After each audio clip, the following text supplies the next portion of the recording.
پڑھتے ہیں تو نماز میں ان پر خشوع خضوع ہوتا ہے، یعنی ادھر ادھر نہیں دیکھتے، بدن کو کھجلاتے نہیں، ہاتھ کو بار بار اٹھاتے نہیں. جس طرح کہ حضرت سیدہ عائشہ کہتی ہیں کہ ایک دفعہ میں نماز پڑھ رہی تھی تو نماز میں جھولنے لگی تو سیدنا ابو بکر صدیق میرے والد نے مجھے ڈانٹا اور فرمایا تم رب کے آگے کھڑی ہو تو یہ جھولنا نہیں ہے بلکہ ایسے کھڑے ہو جانا ہے جیسے زمین پر کیل اور میخ کو گاڑ دیا جائے. یہ بدن کی سنجیدگی ہمارے رب سے یقین کو ظاہر کرتی ہے.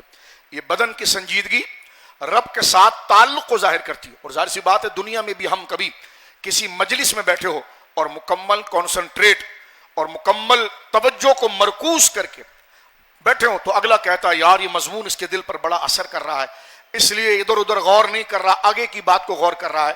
تو بس یہی وہ چیز ہے جو اہل ایمان کے اندر ہر وقت اپنے رب کے حوالے سے ہوتی ہے کہ الذین یمشون علی الارض ہونا، وہ مراقبہ، وہ یقین ان کے بدن کی حرکت آداب سے ظاہر ہوتا ہے کہ جب وہ زمین پر چلتے ہیں تو انتہائی آہستگی سے چلتے ہیں، تواضع سے چلتے ہیں اور انکساری سے چلتے ہیں. یہ پہلی عادت ہے ہونا. یہاں سے اہل ایمان کے اس کردار کو بتا دیا گیا کہ ان کا چلنا بتاتا ہے کہ یہ متکبر نہیں ہے، یہ تواضع سے چلتے ہیں. اس کو قرآن کریم فرقان حمید نے دوسری جگہ پر بھی ذکر کیا ہے. سورہ لقمان کی آیت نمبر 18 میں بھی اللہ نے اس بات کو ذکر کیا ہے کہ وَلَا تُسَعِّرْ خَدَّكَ لِلنَّاسِ وَلَا تَمْشِ فِي الْأَرْضِ مَرَحًا. فرمایا لوگوں سے اپنے چہروں کو پھیرنا نہیں تکبر سے اور نہ زمین پر اکڑا کر چلنا. فرمایا یہ اہل ایمان کا طریقہ ہے. نہ وہ تیز بھاگتے ہیں کیونکہ یہ بھی ایک کبر کی علامت ہے، نہ وہ خرامہ گویا کہ مٹکا کر چلتے ہیں، یہ بھی تکبر کی علامت ہے. بلکہ تیز بھاگنا اور بالکل آہستہ چلنا اس کے درمیان کی عادت کا نام ہے ہونا، جو مسلمان کی عادت ہوتی ہے. الذین یمشون علی الارض ہونا، کہ جو زمین پر چلتے ہیں تو ہون، آہستگی، نرمی کے ساتھ چلتے ہیں. یعنی اگر مریض ہے تو اس کے ساتھ ایک عذر ہے، وہ آہستہ چلے گا. لیکن ہم اکثر اپنی عادتوں پر غور کریں، اکثر لوگوں کی عادت ہوتی ہے چپل اپنے پاؤں سے آدھی نکال کر چلتے ہیں. یہ بھی تکبر کی ایک علامت ہوتی ہے. مٹکا کر چلنا، تھوڑے ایک پاؤں ادھر رکھنا، ایک پاؤں ادھر رکھنا اور ہاتھ ادھر چلانا، چہرہ ادھر چلانا، یہ توجہ چالنے کے لیے، یہ مومن کی شان نہیں ہوتی. مومن کی شان جب وہ چلتا ہے تو وقار سے چلتا ہے، تواضع سے چلتا ہے. اسی حوالے سے ہمیں نبی پاک صلی اللہ علیہ وسلم کی احادیث بھی ملتی ہے. اس طرف جانے سے پہلے جس طرح یہ بار بار بات ریپیٹ کی جا رہی ہے اور اسی مضمون کے گرد ہم گھوم رہے ہیں کہ چلنا کیسا ہے.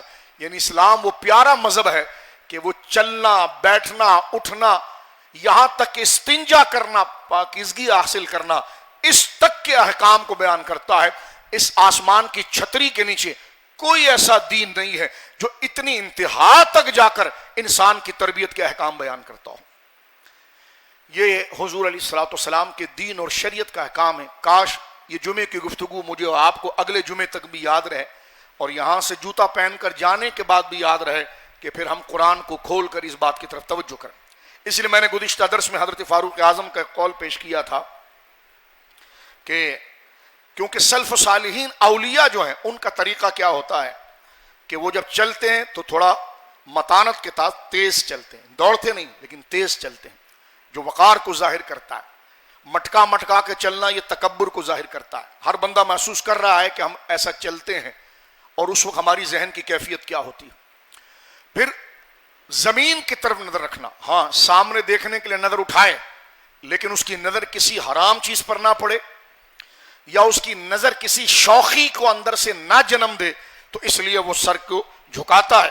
اور یہ نظروں کا جھکنا اس لیے ہوتا ہے کہ میرا رب مجھے دیکھ رہا ہے، تو وہ غور و فکر کی طرف اس کی توجہ ہوتی ہے. تو غور و فکر کی طرف توجہ ہونے کی وجہ سے اس کی نگاہیں جھکتی ہیں، وقت اور ضرورت کے لیے اٹھتی ہیں کہ جہاں اپنے مقام کو دیکھیں، راستے کو رکا، پھر اس کی نگاہیں جھک جاتی ہے.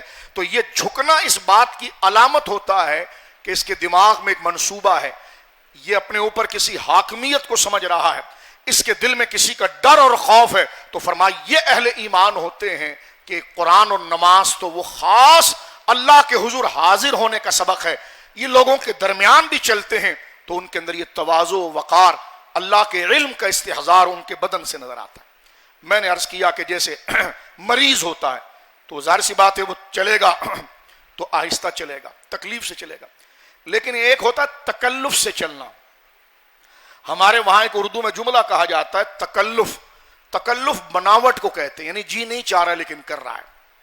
بندہ بالکل سموتھ چل سکتا ہے اور اس کی عادت ہے چلنے کی، لیکن ذرا وہ مٹکا مٹکا کے چلے کہ لوگ میرے لباس کو دیکھ لیں، میرے چہرے کو دیکھ لیں، مجھے دیکھ کر میری واہ واہ کر دیں. یہ چالیں ہمارے اندر ہوتی ہیں.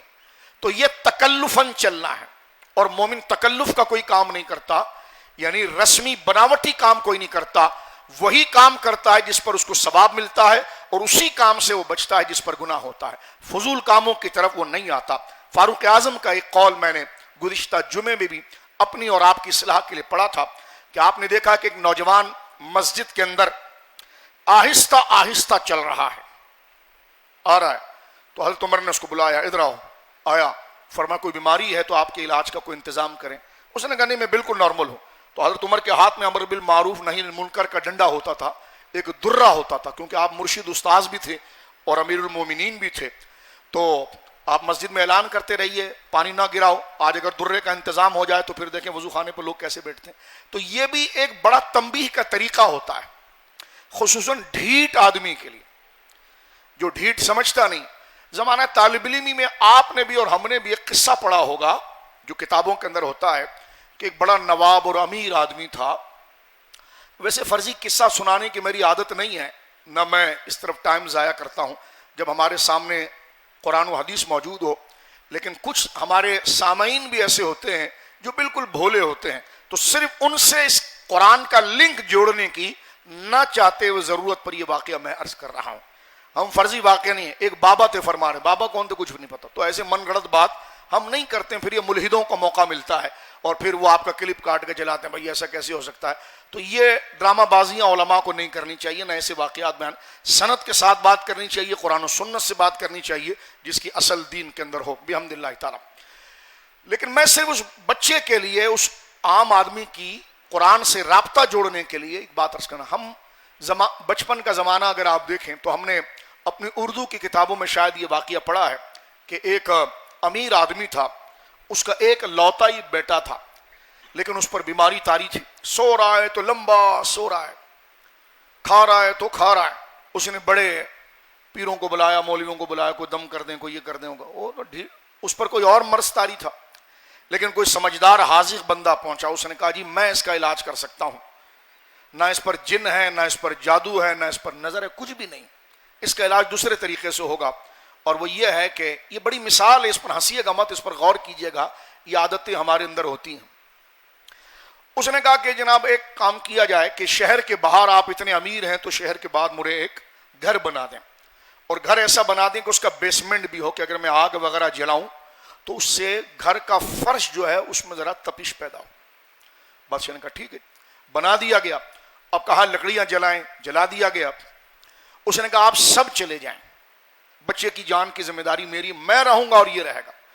اس بند کمرے کے اندر اس کو چھوڑ دیا. تو اسے اس ڈھیلے کو لیٹنے کی عادت تھی، مرض وغیرہ کچھ بھی نہیں تھا.